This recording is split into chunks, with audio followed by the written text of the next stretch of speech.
चलिए स्टूडेंट, तो आज हम लोग एक और क्वेश्चंस के वीडियो सॉल्यूशंस को देखते हैं। क्वेश्चन कुछ इस तरीके से है जी, find the volume and surface area of the solid formed by the revolution of the curve x square plus y square equal to a square about x axis।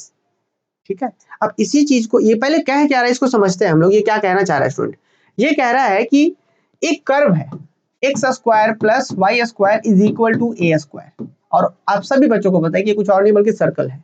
Question क्या बोला, find the volume, volume find कीजिए, and surface area ये भी find करिए, of this solid, एक solid बनेगा है ना।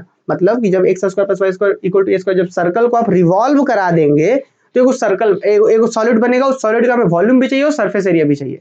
देर एक बार फिर से सुनिए, find the volume and surface area of the solid formed by the revolution of the curve this, ये कर्व अबाउट एक्स एक्सिस। मतलब सिंपली कहा जाए कि एक कोई सर्कल है, यहाँ पे कुछ इस तरीके से सर्कल है, इस सर्कल को क्या करा गया, एक्स एक्सिस के अबाउट रिवॉल्व कराया गया। आप इमेजिन करिए कि यहाँ पे कुछ इस तरीके से यहाँ पे कनेक्शन है कि हम क्या कर रहे हैं, इसको ऐसे रिवॉल्व करा दे रहे हैं। समझ रहे हैं, ये सर्कल जो है इस तरीके से रिवॉल्व हो जा रहा है, तो रिवॉल्व होकर क्या बना, एक स्फीयर बना देगा, एक गोला बना देगा। इसको इमेजिन करने के लिए थोड़ा सा चलिए हम एक और रिवॉल्यूशन समझाते हैं। जैसे मान लीजिए कि ये कोई एक्स वाई एक्सिस है, एक यहाँ पे स्ट्रेट लाइन है बस इतना बड़ा सा, और यहाँ पे इस तरीके से ये स्ट्रेट लाइन है। ठीक, ये वो स्ट्रेट लाइन है। आप इमेजिन करिए कि इस स्ट्रेट लाइन को आप रिवॉल्व करा दिए एक्स एक्सिस के अबाउट, पूरा 360 घुमा दिए गोल गोल, तो क्या बनेगा, कुछ ऐसा बनेगा क्या, कुछ ऐसा यहां तक बनेगा, ये शेप बनेगा क्या, जिसको हम बोलते हैं कोन।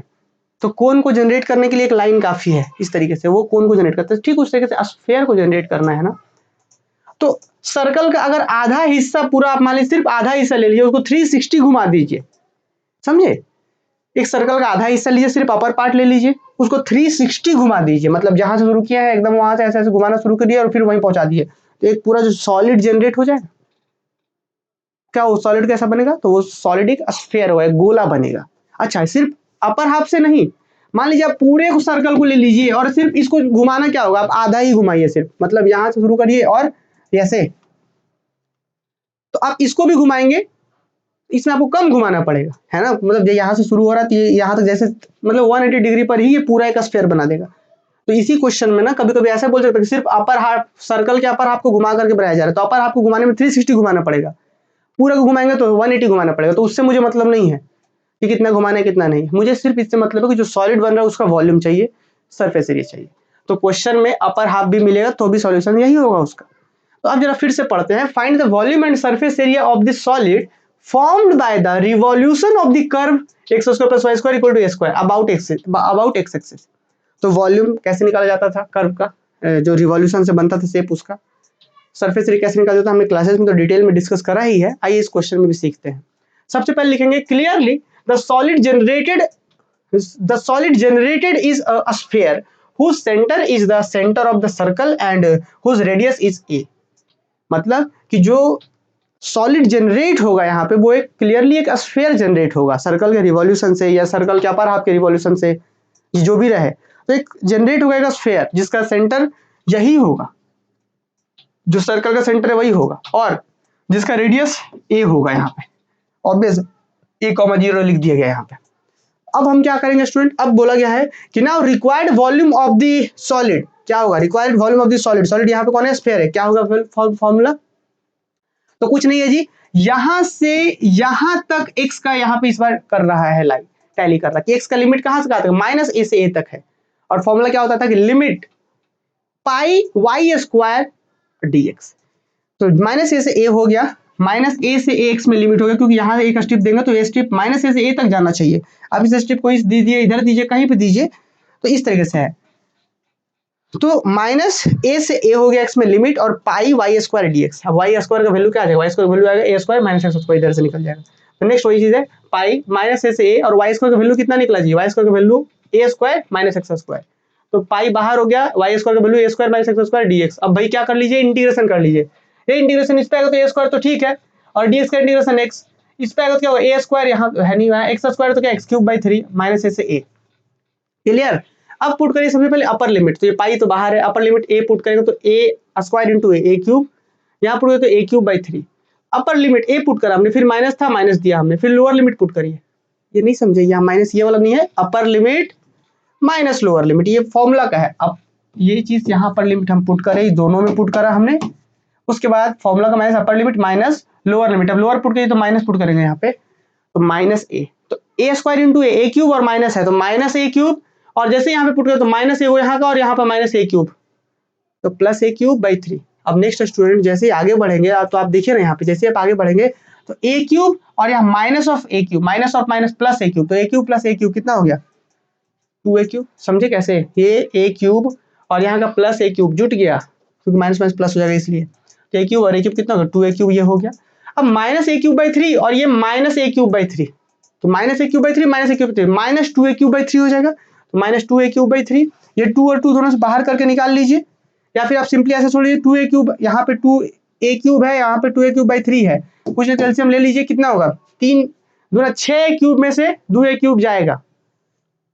कैसे देखिए, एलसीएम लीजिएगा तो नीचे 3, तो कितना बार में 3 बार, तो 3 से गुना, 2 से 3 से गुना करिए ऊपर, तो 3 दूना 6 ए क्यूब में से 2 ए क्यूब जाएगा तो 4 ए क्यूब बचेगा, और यहाँ पे है तो 4 ए क्यूब यहाँ से बचा, 4 ए क्यूब बाई 3 बचा, 4 ए क्यूब बाई 3 और यहाँ से एक पाई है, समझे 4 ए क्यूब बाई 3 और यहाँ का पाई, तो 4 बाई 3 पाई ए क्यूब है ना, 4 बाई 3 पाई ए क्यूब। तो मुझे उम्मीद है आप समझ पा रहे होंगे। तो इस तरीके से हमने क्या करा, और आप सभी बच्चों को पता ही है कि भाई सॉलिड का वॉल्यूम कितना आता है 4 बाई 3 पाई ए क्यूब, वही तो है 4 बाई 3 पाई ए क्यूब, ये हो गया सॉलिड का वॉल्यूम। लेकिन मुझे क्वेश्चन में बोला था सरफेस एरिया भी निकालिए, और आप सबको पता होगा कि वॉल्यूम क्या होता था इसका, किसी स्फीयर का वॉल्यूम क्या होता है 4 बाई 3 पाई ए क्यूब। अब एग्जाम में ना सिर्फ आपको वॉल्यूम पूछ सकता है, हो सकता है सिर्फ सरफेस एरिया पूछ दे, या हो सकता है दोनों पूछ दे, तो इसका ध्यान रखना है। तो अब हम चलते हैं सरफेस एरिया की ओर। सरफेस एरिया क्या, and surface area equal to, surface area का फॉर्मूला होता है 2 pi y d s, dx नहीं ds, ध्यान दीजिएगा ds बोला गया, dx नहीं ds। तो 2 पाई माइनस ए से ए, यही लिमिट है, यही माइनस ए से ए, 2 पाई माइनस ए से ए, 2 पाई माइनस ए से ए वाई डी एस। और भाई ये 2 पाई ठीक है, माइनस ए से ए ठीक है, वाई का वैल्यू क्या होगा अंडर रूट ए square minus x square. Circle के इक्वेशन से वाई निकाल दिया हमने, सर्कल के इक्वेशन क्या था जी, सर्कल का इक्वेशन था X square plus Y square is equal to A square था ना, यहाँ से y का वैल्यू निकालेंगे, पहले y स्क्वायर का वैल्यू निकाल, क्या होगा ए स्क्वायर माइनस एक्स स्क्वायर, और y का वैल्यू निकालेंगे तो क्या आएगा प्लस माइनस अंडर रूट ए स्क्वायर माइनस एक्स स्क्वायर। और हम लोग क्या ले लेंगे पॉजिटिव वैल्यू, क्यों लेंगे क्योंकि जो भी हम स्ट्रिप बात कर रहे हैं वो पॉजिटिव एक्सेस में बात कर रहे हैं, इसीलिए ऊपर है इसलिए पॉजिटिव ले रहे हैं। तो y का वैल्यू क्या ले लिया हमने यहाँ पे अंडर रूट ए स्क्वायर माइनस एक्स स्क्वायर, और ds का वैल्यू क्या होता है सब बच्चों को पता होना चाहिए, under root 1 plus dy by dx का whole square, this is ds, क्या होता है ये होता है, और dx भी साथ में, तो under root 1 plus dy by dx का होल स्क्वायर dx, ये कंप्लीट वैल्यू होता है ds का, क्या होता है ये कंप्लीट वैल्यू ds का होता है। अब फिर अब वही वापस से आ जाते हैं हम लोग, यहाँ पे एक स्टेप और स्किप किया गया है, क्या स्किप किया गया है जी कि भाई x square plus Y square is equal to, अगर ए स्क्वायर तो इसका डिफरेंशिएशन करेंगे तो स्टूडेंट कितना आएगा, देखिए तो x तो 2x हो जाएगा, x के रिस्पेक्ट में डिफरेंशिएशन प्लस यहाँ पे 2y और फिर यहाँ पे dy by dx equal to 0। अब यहाँ पे देखिए यहाँ पे ये 2 कॉमन करके तो खत्म हो गया, फिर dy बाई dx का वैल्यू कितना हो जाएगा जी, तो dy बाई dx का वैल्यू होगा, इधर से गया माइनस एक्स और ये गया y नीचे, माइनस एक्स बाई वाई, जब इसका होल स्क्वायर करेंगे स्टूडेंट तो क्या होगा इस पे भी स्क्वायर आएगा, तो फाइनली कितना आ जाएगा x square by y square. तो हम ये समझा कि dy बाई dx का होल स्क्वायर जाएगा वो x square by y square, तो यही स्टेप हमने यहाँ पे स्किप करा है। ठीक है, आप चाहें तो लिख सकते हैं, इसको रिलेशन मान करके लिखेंगे कि from equation of circle we have x square plus Y square equal to A square, now differentiating उसको dy बाई dx के वैल्यू आएगा, फिर स्क्वायर करेंगे तो ये आएगा x square by y square, x square by y square. तो ये आ गया dy बाई dx का वैल्यू क्या है x square by y square, और फिर ये प्लस 1 है तो ठीक है, अंडर रूट में है सब। नेक्स्ट स्टेप में 2 पाई माइनस ए से अंडर रूट ए स्क्वायर माइनस एक्स स्क्वायर, ठीक है। फिर यहाँ पे देखिए अब एलसीएम लेंगे तो क्या होगा, यहाँ पे वाई स्क्वायर फिर plus x y square plus x square by y square. अब आपको तुरंत पता है कि सर्कल के इक्वेशन से इसको हम ए स्क्वायर लिख सकते हैं, देख लीजिए y square plus x square को हम ए स्क्वायर लिख सकते हैं, तो y square plus x square को हम ए स्क्वायर लिख सकते हैं, और नीचे वाई स्क्वायर, तो वाई स्क्वायर ऊपर में ए स्क्वायर नीचे ए स्क्वायर, तो ए स्क्वायर बाहर जाएगा तो ए, रूट से बाहर जाएगा तो ए, वाई स्क्वायर बाहर जाएगा तो वाई। तो इस तरीके से जब हम आगे बढ़ेंगे स्टूडेंट तो क्या होगा 2 पाई माइनस ए से ए ये चीज, फिर यहाँ a बाई वाई, समझ रहे हैं 2 पाई माइनस ए से ए ये चीज, फिर a by y dx sorry dx। अब आपको पता है जी कि इसी y का वैल्यू तो हम तुरंत अभी लिखे थे, इसी y का वैल्यू तो अंडर रूट ए स्क्वायर माइनस वाई स्क्वायर, तो तुरंत a by 2 pi minus a से a under root A square minus x square, a by y का वैल्यू अंडर रूट ए स्क्वायर माइनस एक्स स्क्वायर, और ये इसके साथ ये कैंसिल हो गया। हालांकि अगर इस y को लेकर भी चलते तो कोई दिक्कत नहीं था, पर यहाँ पे कैंसिल हो गया, तो बचा कितना 2 पाई और a बाहर हो गया, 2 पाई और a बाहर भी कर सकते थे और dx का इंटीग्रेशन x हो जाएगा, माइनस a से a हो जाएगा। ठीक है यहाँ तक। तो 2 पाई a बाहर और dx का इंटीग्रेशन x माइनस a से a। अब अपर लिमिट पुट करिए यहाँ पे, अपर लिमिट जैसे ही पुट करेंगे तो x की जगह पे a पुट करें तो a minus lower limit minus से पुट करना है। तो देखिए upper limit a minus lower limit क्या पुट करना, माइनस a। लोअर लिमिट क्या होगा, माइनस माइनस प्लस है, तो कितना हो जाएगा जी, यहाँ पे आ गया 2a और यहाँ पे 2, 4a स्क्वायर है ना, 4 पाई a स्क्वायर आ गया क्या, देखिए 2a और यहाँ का 2, तो 4a और एगो यहाँ a है, तो 4a स्क्वायर और यहाँ का पाई, तो 4 pi a square. This is the surface area of the sphere whose radius is a and centre is 0 0, या फिर कह सकते हैं जहां पे उस सर्कल का सेंटर था वहीं पे।